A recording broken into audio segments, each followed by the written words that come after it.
Šiandien valgysim pižoniškai. Pasiruošėme anties krūtinėlę. Parodysiu, kaip ją paruošti ir iškepti. Na, dabar kimbame į receptą. Taigi pradžiai pjausime skūrelę.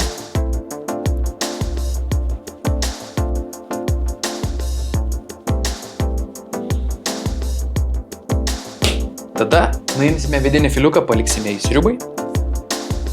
Nupjaustysime plėvelės, kurios nekepa. Tos baltosios plėvelės.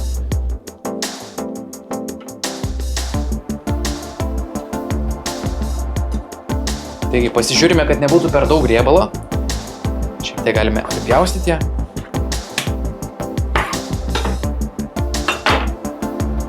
Na ir viskas. Mūsų krūtinėlė paruošta. Dedame į šaltą keptuvę.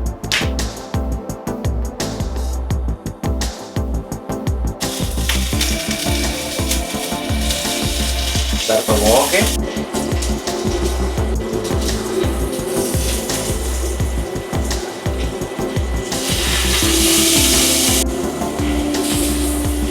,34 laipsniai.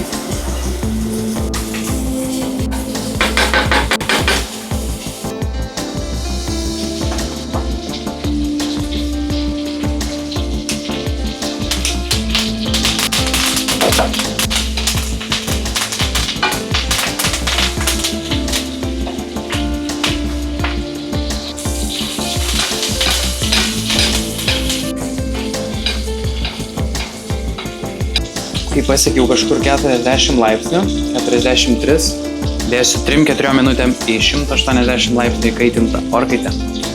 Įsinti bent 10 minučių.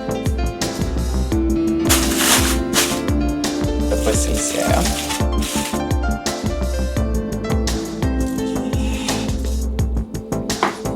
Jau užbaigsime su druskų. Skanaus.